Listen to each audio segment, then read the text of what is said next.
اسلام میں بارات کا کوئی تصور نہیں، سیرا بندی کی کوئی تقریب نہیں، ہندوانہ تقریبات نہیں۔ بارات کے لیے عربی میں کوئی لفظ ہی نہیں ہے۔ قرآن اور حدیث میں کیا ہوگا؟ عربی میں نہیں ہے، کوئی لفظ نہیں۔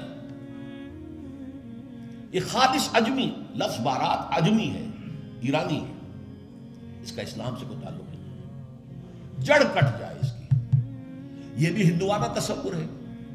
ہوتا کیا تھا، ایک گاؤں سے جا رہے ہیں، دوسرے گاؤں سے بیٹی لے کر آنی ہے، اور بیٹی کے ساتھ جہیز آنا ہے، اور راستے میں ڈاکو جو ہیں وہ لوٹ سکتے ہیں، تو یہاں سے جتھا لے کے جانا ہوگا، لہذا وہ جتھا بندی کر کے بارات جا رہی ہے۔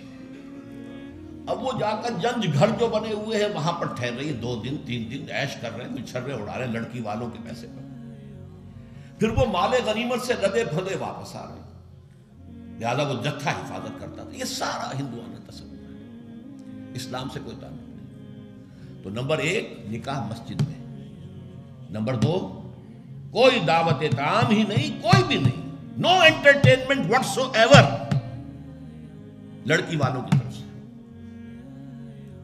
اجتماع جانبین مسجد میں، یہیں سے ڈسپرس۔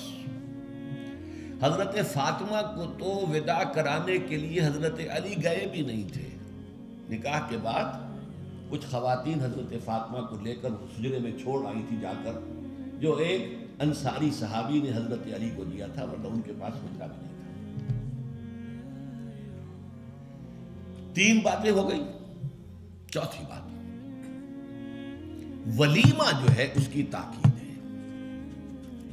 یہی وجہ ہے کہ جب یہ شادی پر مکمل پابندی لگائی گئی تھی، میں نے اشتہار دیا تھا کہ ولیمہ پر پابندی نہیں ہونی چاہیے۔ لڑکی والے کے ہاں تو آپ سوچئے، جو دلیل میں نے دی اس کی نفی میں، نفسیاتی دلیل بہت بڑی ہے۔ لڑکی والے کے ہاں ویسے تو لفظ شادی، خوشی، وہاں بھی شادی یہاں بھی شادی، لڑکی والے کے ہاں خوشی نہیں ہوتی۔ اس کے گھر سے لخت جگر، نور چشم نکل کر جا رہی ہے، کیسے خوشی ہوگی؟ مائیں رو رہی ہوتی ہیں، انہیں غشی پڑی ہوتی ہے جب بچیاں نکل رہی ہوتی ہیں، بہن بھائی رو رہے ہوتے ہیں، باپوں کے آنکھوں کے اندر بھی آنسو آئے ہوتے ہیں، نمی آئی ہوتی ہے۔ میں نے بھی 5 بیٹیاں رخصت کی اپنے گھر سے، اور آنکھوں میں نمی آئی ہے۔ I couldn't withhold my tears۔ پھر یہ صرف یہ تو ہوتا ہے کہ ایک ذمہ داری کا بوجھ تھا، آج اتر گیا۔ اسے آپ انگریزی میں سائی آف ریلیف کہہ سکتے ہیں، بس کوئی خوشی نہیں۔ اس کی مثال میں دیا کرتا ہوں کہ کوئی جانور اگر قربانی کے لیے 10-15 دن پہلے آپ لے لیں، وہ بکرا، کوئی مینڈھا، اور بچے اس کے ساتھ ہل جاتے ہیں، پھر کھلاتے ہیں، لے جاتے ہیں، چراتے ہیں، تو پھر وہ عید کے دن جب آپ اسے قربان کرتے ہیں تو بچے پچھاڑے کھا رہے ہوتے ہیں، رو رہے ہوتے ہیں، اتنا لاڈ اس جانور سے ہو جاتا ہے۔ تو یہ نور چشم، لخت جگر گھر سے نکل رہی ہے، 18-20 برس رہی ہے آپ کے گھر میں، آج جا رہی ہے۔ ٹھیک ہے، سائی آف ریلیف ہے، لیکن اندیشہ بھی ہوتا ہے، ذہن میں رکھیے، ہمیشہ ہوتا ہے۔ پتہ نہیں بیل منڈے چڑھے نہ چڑھے، موافقت مزاج کی ہو نہ ہو، نئے ماحول میں جانا ہے، ایڈجسٹمنٹ ہو نہ ہو، اپنی حد تک پورا اطمینان کر لیا ہے، دیکھ لیا ہے، سوچ بچار کر لیا ہے، لیکن کیا کہا جا سکتا ہے؟ ایک بالکل یوں سمجھیے کہ ایک نیا ماحول ہے، نئے جگہ جا رہی ہے، لہذا وہ اندیشہ بھی موجود ہوتا ہے۔ لہذا واقعتاً لڑکی والوں کے ہاں خوشی کا موقع نہیں ہے۔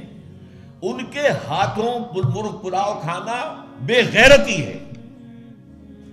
ہاں، لڑکے والے کے ہاں خوشی ہے، اس کا گھر آباد ہوا ہے، اور اسے حکم دیا حضور نے، اولموا ولو بشاۃ، ولیمہ ضرور کرو، چاہے تمہارے پاس ایک ہی بکری ہو۔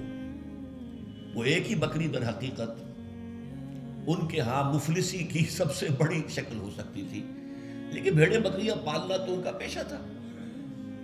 تو کسی کو ایک ہی بکری ہے، معلوم بہت ہی غریب ہے، فرمایا اسی کو ذبح کرو، کھانا کھلاؤ اپنے دوستوں کو، اپنے احباب کو، سیلیبریٹ کرو۔ سیلیبریشن تمہارے ہاں ہونی چاہیے، مرد کے ہاں، لڑکے کے ہاں۔ پھر اس میں بھی اس قدر حضور صلی اللہ علیہ وسلم کی تعلیم کے اندر دیکھیے توازن ہے۔ فرمایا، یہ مسلم شریف کی روایت ہے جو میں آپ کو سنا رہا ہوں، عن عبداللہ ابن عمر رضی اللہ تعالی عنہ ان نبی صلی اللہ علیہ وسلم قال اذا دعی احدکم الی الولیمۃ فلیجب، جب تم میں سے کسی کو ولیمے کی دعوت دی جائے تو ضرور جائے۔ اور ایک اور حدیث ہے ابو ہریرہ سے رضی اللہ تعالی عنہ کہ حضور نے فرمایا شر الطعام طعام الولیمہ، ولیمے کا کھانا برا کھانا ہے۔ کیوں؟ اس میں غریبوں کو نہیں بلایا جاتا، بلکہ غریبوں کو تو دھکے دیے جاتے ہیں۔ آپ دیکھتے ہیں بڑے بڑے ٹینک لگے ہوتے ہیں ٹینٹ، اور وہاں پر اندر جو کچھ ہو رہا ہوتا ہے، کھانا ضائع بھی ہو رہا ہوتا ہے، غریب کو تو کسی کو داخل نہیں ہونے دیں گے نا۔ اور ہے بھی نہیں، وہ مسلی کھلانے کے لیے تو نہیں ہے نا، وہ تو اپنے اعزاء رشتہ دار احباب ان کو اپنی خوشی میں شریک کرنے کے لیے۔ تو حضور نے فرمایا شر الطعام طعام الولیمہ، لیکن اس کے باوجود من لم یجب الدعوہ فقد عصى اللہ ورسولہ، جو شخص ولیمے کی دعوت قبول نہیں کرے گا اس نے گویا کہ اللہ اور اس کے رسول کی نافرمانی کی۔ اب آپ سوچئے، جس نبی نے ہمیں اتنی تفصیل سے ہدایت دی دعوت ولیمہ کی، اگر لڑکی والوں کے ہاں کسی دعوت کے اندر کوئی خیر ہوتا ذرہ بر، تو کیا حضور ہمیں اس سے محروم رکھتے صلی اللہ علیہ وسلم؟ تو چوتھی بات جو میں نے عرض کی کہ ولیمہ کیا جائے، ہاں البتہ ون ڈش کی پابندی لگائی جا سکتی ہے، بالکل لگائی جا سکتی ہے، اسراف اور تبذیر کو روکا جا سکتا ہے۔ اسراف کسے کہتے ہیں؟ اسراف کہتے ہیں ضرورت کی جگہ پر ضرورت سے زائد خرچ کرنا۔ عام اپنے گھر کے کھانے میں بھی ایک سے زیادہ ڈش پکانا، ایک سے زیادہ کھانا حضور کے نزدیک نہایت ناپسندیدہ ہے۔ ضرورت ہے پیٹ بھرنے کی، ایک سالن روٹی سے بھی ہو جاتا ہے، آپ نے 4 5 پکا رکھے، یہ اسراف ہے۔